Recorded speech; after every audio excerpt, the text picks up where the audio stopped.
റോജായ അല്ലു അർജുൻ്റെ arrest, remand, പിന്നാലെ ജാമ്യം അസാധാരണമായ നടപടികളാണ്. ഇതിന് പിന്നിൽ എന്തെങ്കിലും രാഷ്ട്രീയമുണ്ടോ? രാഷ്ട്രീയമില്ല എന്ന് പറയാൻ പറ്റത്തില്ല. കാരണം ഇപ്പോൾ ഭരിക്കുന്ന പാർട്ടിക്കെതിരെ അവിടുത്തെ പ്രധാന പ്രതിപക്ഷം രംഗത്ത് വന്നിട്ടുണ്ട്. അത് മാത്രമല്ല, ഇതിനകത്തെ ബേസിക് പ്രശ്നം എന്ന് പറയുന്നത് ഈ അല്ലു അർജുൻ എന്ന് പറയുന്ന നടൻ, അദ്ദേഹത്തിൻ്റെ വിജയിച്ച ഈ പുതിയ സിനിമ പുഷ്പ 2വിൻ്റെ പ്രൊമോഷനുമായി ബന്ധപ്പെട്ടാണ് തിയേറ്ററിലെത്തിയത്. അപ്പോൾ അവിടെ ഉണ്ടായ താരത്തെ കാണാനുള്ള തെക്കിലും തിരക്കിലും പെട്ടാണ് രേവതി എന്ന് പറയുന്ന ഒരു സ്ത്രീ കൊല്ലപ്പെടുകയും അവരുടെ 9 വയസ്സുള്ള മകന് ഗുരുതരമായ പരിക്കേൽക്കി ആശുപത്രിയിലാവുകയൊക്കെ ചെയ്തു. അപ്പോൾ ഇത് ഒരു അസാധാരണമായ സംഭവം തന്നെയാണ്. ഇന്ത്യയിൽ ഈ താരങ്ങളെ കാണാൻ ഇതുപോലുള്ള തിക്കും തിരക്കിലും പെട്ട് അപകടം ഉണ്ടാകുന്നതൊന്നും ഒരു പുതിയ കാര്യമല്ല. ചില താരങ്ങൾ മരിക്കുമ്പോൾ തന്നെ ആത്മഹത്യ ചെയ്യുന്നവരുടെ എണ്ണം തന്നെ വളരെയധികം കൂടുതലുണ്ട്. ഡസൻ കണക്കിന് പലരും മരിച്ച സംഭവങ്ങളുണ്ട്. ഏറ്റവും ഒടുവിൽ അങ്ങനെ ഒരു സംഭവം ഉണ്ടായത് തമിഴ്നാട് മുഖ്യമന്ത്രിയായിരുന്ന ജയലളിത, അതിനു മുമ്പ് MGRൻ്റെ മരണ സമയത്ത്. ഇങ്ങനെയൊക്കെ തന്നെ പലതരത്തിലുള്ള സംഭവങ്ങൾ നമ്മുടെ രാജ്യത്ത് ഉണ്ടായിട്ടുണ്ട്. അപ്പോൾ ഇതൊരു പുതിയ സംഭവമല്ല. പക്ഷേ അസാധാരണമായ നടപടി, പോലീസിൻ്റെ നടപടി അസാധാരണമായ നടപടിയായിട്ടാണ് പലരും ഇതിനെ കാണുന്നത്. ഇപ്പോൾ ഈ അടുത്ത കാലത്ത് കേരളത്തിൽ പോലും ദുൽഖർ സൽമാൻ ആലപ്പുഴയിൽ പങ്കെടുത്ത ഒരു പരിപാടിയിനകത്ത് വെച്ചിട്ട് ഒരാൾക്ക് ഹൃദയസ്തംഭനം ഉണ്ടായി, അദ്ദേഹം സ്പോട്ടിൽ മരിക്കുകയൊക്കെ ചെയ്ത സംഭവം ഉണ്ടായി. അന്ന് കേരള പോലീസ് ആ നടൻ്റെ പേരിൽ നരഹത്യാ ശ്രമത്തിലൊന്നും കേസെടുത്തിട്ടില്ല. ഇതൊരു പുതിയ കാര്യമായിട്ടാണ്. അതാണ് പലരെയും ഞെട്ടിച്ചിരിക്കുന്നത്. ഇന്ന് ഇപ്പം തെലുങ്കാനയിലെ സിനിമ ഷൂട്ടിങ്ങുകൾ പലതും നിർത്തിവെച്ചിരിക്കുകയാണ് ഈ അറസ്റ്റിൻ്റെ പേരിൽ. ഡയറക്റ്റ് ഇടപെട്ട് നടന്ന ഒരു സംഭവം അല്ലാത്തത്, അതാണ് എല്ലാവരുടെയും ഒരു പ്രതിഷേധത്തിനും ഒക്കെ കാരണമായത്. അപ്പോൾ അതുകൊണ്ട് തന്നെയാണ് രാഷ്ട്രീയം ഇതിനകത്തുണ്ടോ ഇല്ലയോ എന്ന് സംശയിക്കുന്നത്. അവിടുത്തെ മുഖ്യ പ്രതിപക്ഷ പാർട്ടിയായ BRS പ്രതിഷേധവുമായി രംഗത്ത് വന്നു. BRSൻ്റെ നേതാവ് KT രാമറാവു ശക്തമായ പ്രസ്താവന ഇറക്കി. അദ്ദേഹം പറഞ്ഞിരിക്കുന്ന അതിനകത്ത് അദ്ദേഹം എക്സിലൂടെ പ്രതികരിച്ചിരിക്കുന്നത് ഭരിക്കുന്ന പാർട്ടിയുടെ ഭരണകർത്താക്കളുടെ ഇൻസെക്യൂരിറ്റി, അതായത് അവരുടെ അരക്ഷിതബോധമാണ് ഇത്തരം ഒരു അറസ്റ്റിലേക്ക് നയിച്ചത്. പ്രത്യേകിച്ച് രാജ്യം പത്മശ്രീ നൽകി ആദരിച്ച ഒരു താരത്തെ ഇത്തരത്തിൽ കേസെടുത്ത് അകത്താക്കാൻ ശ്രമിക്കുന്നത് അങ്ങേയറ്റം പ്രതിഷേധാർഹമാണ് എന്ന മട്ടിലാണ് അവർ രംഗത്ത് വന്നിരിക്കുന്നത്. ഈ BRSൻ്റെ പ്രതികരണം എന്ന് പറഞ്ഞാൽ ഈ അല്ലുവിന് എന്തെങ്കിലും രാഷ്ട്രീയ ബന്ധം ഉണ്ടായിട്ടാണോ, അതോ സർക്കാർ തെലങ്കാനയിലെ രേവന്ത് റെഡ്ഡി സർക്കാരിനെതിരെയുള്ള ഒരു പ്രതിപക്ഷത്തിൻ്റെ രേവന്ത് റെഡ്ഡി സർക്കാരിനെതിരെയുള്ള ഒരു സ്വാഭാവികമായ ഒരു പ്രതിപക്ഷ പാർട്ടിയുടെ പ്രതികരണമാണ്. പക്ഷേ അതിനകത്ത് അവരും എടുത്തു പറയുന്ന ഒരു സംഭവമുണ്ട്. സമാനമായ രീതിയിൽ ഈ ഇപ്പോഴത്തെ മുഖ്യമന്ത്രി രേവന്ത് റെഡ്ഡി ഹൈദരാബാദിൽ പങ്കെടുത്തൊരു പരിപാടിയിൽ 2-3 പേര് തിക്കിലും തിരക്കിലും പെട്ട് മരിച്ച സംഭവമുണ്ട്. എന്തുകൊണ്ട് മുഖ്യമന്ത്രിയുടെ പേരിൽ കേസെടുത്തില്ല എന്നാണ് അവർ ചോദിക്കുക. അത് ന്യായമായ ചോദ്യമാണ്. ഇതെങ്ങനെയാണ് ഒരാൾ ഉത്തരവാദിയാകുന്നത്? ഈ കൊലപാതകത്തിനകത്ത് ഈ താരത്തിന് ഡയറക്റ്റ് ബന്ധമുണ്ടെങ്കിൽ കേസെടുക്കുന്നതിൽ ആരും എതിർക്കാൻ കഴിയത്തില്ല. ഇത് അത്തരമൊരു സംഭവമല്ല. പോലീസിനെ നേരത്തെ അറിയിച്ചിരുന്നു എന്ന് പറയുന്നു. പോലീസ് വേണ്ടത്ര സുരക്ഷ ഒരുക്കാത്തതിൻ്റെ ഭാഗമായിട്ടാണ് ഈ തിക്കും തിരക്കും ഉണ്ടായെന്നും പറയുന്നു. അതുപോലെ തന്നെ ഈ അല്ലു അർജുൻ്റെ സ്വകാര്യ സെക്യൂരിറ്റി ഗാർഡ്സ് ഈ ആൾക്കാരെ പിടിച്ചു തള്ളുകയും അവരുണ്ടാക്കിയ പ്രശ്നങ്ങളും ഉണ്ടെന്നും അങ്ങനെയും ഒരു വ്യാഖ്യാനങ്ങളുണ്ട്. പക്ഷേ ഒരു കാര്യം, ഇത് നിയമം ഇത്തരത്തിൽ ഉപയോഗിക്കുന്നതിനെതിരെയാണ് സിനിമാ താരങ്ങൾ പലരും രംഗത്ത് വന്നിരിക്കുന്നത്. കാരണം ഈ ഇന്ത്യ പോലും രാജ്യത്തെ ഈ താരാരാധന എന്ന് പറയുന്നത് ഇവിടുത്തെ ജനങ്ങളുടെ കൂടപ്പുറപ്പായ സംഭവമാണ്. അത് പലതരത്തിലാണ് പലരും പ്രകടിപ്പിക്കുകയൊക്കെ ചെയ്യുന്നത്. അപ്പോൾ അത്തരത്തിലൊരു പ്രശ്നം ഉണ്ടായതിൻ്റെ പേരിൽ ഒരു താരത്തിനെതിരെ കേസെടുക്കാമോ? ഇതൊരു നിയമവൃത്തങ്ങളിൽ തന്നെ വലിയൊരു ചർച്ചയായിരിക്കുകയാണ്. എന്തടിസ്ഥാനത്തിൽ കേസെടുക്കുന്നു എന്നുള്ളൊരു, അത് കോടതി തന്നെ ചോദിച്ചിട്ടുണ്ട്. ഈ നരഹത്യൊക്കെ ഇത് നിലനിൽക്കുന്ന സംഭവമാണോ എന്ന് കോടതി തന്നെ ഈ ജാമ്യം നൽകിക്കൊണ്ടുള്ള വിധി പറഞ്ഞിട്ടുണ്ട്. ഒരു പുതിയ സംഭവമാണ്. കാരണം ഇത് നാളെ ആർക്കെതിരെയും വേണമെങ്കിൽ പ്രയോഗിക്കാം.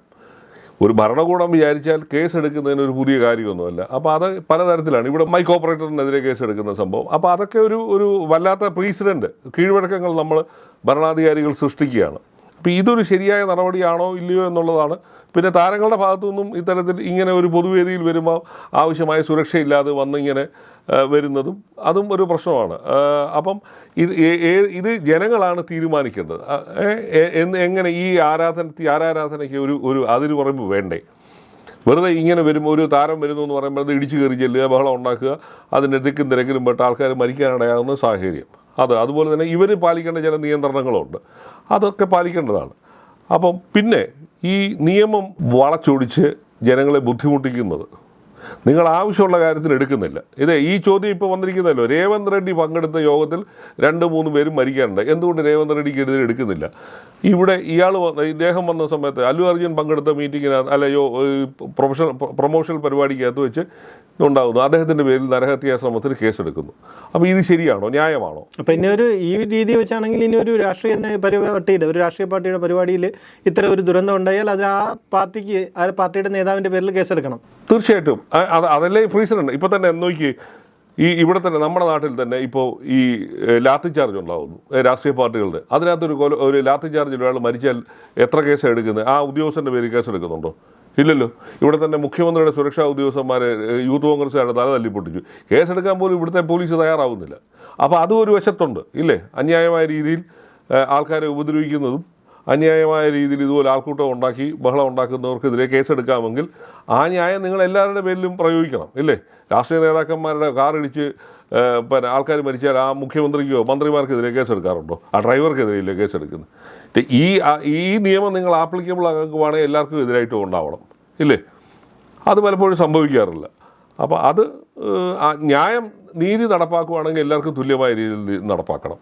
ഇപ്പോൾ അല്ലു അർജുനെതിരെ എടുത്ത പോലെ തന്നെ മറ്റു വേറെ താരത്തിൻ്റെ പേരിലുണ്ടായാലും അതുപോലെ എടുക്കാൻ തയ്യാറാണോ? അല്ലെങ്കിൽ ഭരണകക്ഷിയെ പിന്തുണയ്ക്കുന്നു എന്ന് പറഞ്ഞ് എടുക്കാതിരിക്കുന്നത് ശരിയല്ലല്ലോ. ഇതിപ്പോൾ ഇതൊരു സിനിമയുടെ പ്രൊമോഷനാണ്, ഈ അറസ്റ്റ് എന്നും കൂടെയുള്ള ചർച്ചകളും ഒരു സൈഡിൽ കൂടെ നടക്കുന്നത്. അങ്ങനെയും ആ വ്യാഖ്യാനങ്ങളും ഉണ്ട്. ഇത് സിനിമ പ്രൊമോഷൻ്റെ ഭാഗമായിട്ട് ക്രിയേറ്റ് ചെയ്തതാണോ ഈ പ്രശ്നങ്ങളെന്നും സംശയിക്കുന്നവരുണ്ട്. പക്ഷേ അതിനുള്ള സാധ്യത നമുക്ക് തള്ളിക്കളയേണ്ടി വരും. കാരണം ഈ പടം ഇറങ്ങിയ ഒരു 4-5 ദിവസത്തിനുള്ളിൽ തന്നെ വലിയ തോതിൽ പൈസ കളക്ട് ചെയ്തു. ഇപ്പോൾ തന്നെ ഏതാണ്ട് 1000 കോടി കവർ ചെയ്തു എന്ന് പറയുന്നത്. ഇന്ത്യയിൽ ആദ്യമായിട്ടാണ് ഒരു പടം ഈ ചുരുങ്ങിയ സമയം കൊണ്ട് 1000 കോടി രൂപ കളക്ട് ചെയ്യുന്നത്. അത് റെക്കോർഡ് തന്നെയാണ്. അപ്പോൾ പിന്നെ അത്രയും പൈസ കളക്ട് ചെയ്തൊരു പടത്തിന് വേണ്ടി ഇങ്ങനെ ഒരു സ്റ്റണ്ട് നടത്തണോ എന്നും ചോദിക്കുന്നവരുണ്ട്. അപ്പോൾ സിനിമ ആയതുകൊണ്ടും പ്രൊമോഷൻ പലതരത്തിൽ നടത്തുന്നതുകൊണ്ടും ഈ PR ഏജൻസികൾ പല നാടകങ്ങൾ നടത്തുന്നതുകൊണ്ടും ആ സാധ്യതയും തള്ളിക്കളയാൻ പറ്റില്ല. പക്ഷേ ഒരു കാര്യം എടുത്തു പറയേണ്ടിയിരിക്കുന്നു. നിയമം നിങ്ങൾ എങ്ങനെ ദുരുപയോഗം ചെയ്യുകയാണോ അതോ മാതൃകാപരമായി ശിക്ഷിക്കുന്നതിന് വേണ്ടിയാണോ ഉപയോഗിക്കുന്നത് എന്നുള്ളൊരു ചോദ്യം ഉയരുന്നുണ്ട് ഈ കാര്യത്തിനകത്ത്. അത് എല്ലാവർക്കും തുല്യമായ രീതിയിൽ ഉപയോഗിക്കണം എന്നുള്ള ഒരു ചോദ്യം എല്ലാവരും ഉയർത്തുന്നുണ്ട്. ഇത് നിയമം പലർക്കും വേണ്ടി പലരുടെ സൗകര്യത്തിന് വേണ്ടി ഉപയോഗിക്കുന്നതിൻ്റെ ഒരു ഉദാഹരണമായി നാളെ വ്യാഖ്യാനിക്കപ്പെട്ടേക്കാം. നിങ്ങളുടെ ഒരു ശത്രുഭാഗത്ത് നിൽക്കുന്ന ഒരുപക്ഷേ അവിടെ ഭരിക്കുന്ന കോൺഗ്രസിന് സ്വീകാര്യമല്ലാത്തൊരു നടനായിരിക്കാം ഇയാൾ. അതുകൊണ്ടായിരിക്കാം ഇത്തരത്തിൽ ഒരു നടപടി ഉണ്ടായെന്ന് പറയും. അതുകൊണ്ടാണല്ലോ BRS അവിടുത്തെ ഭാരതീയ രാഷ്ട്ര സമിതി എന്ന് പറയുന്ന പാർട്ടി രംഗത്ത് വന്നിരിക്കുന്നത്, മുഖ്യ പ്രതിപക്ഷമായ അവർ രംഗത്ത് വന്നിരിക്കുന്നത്.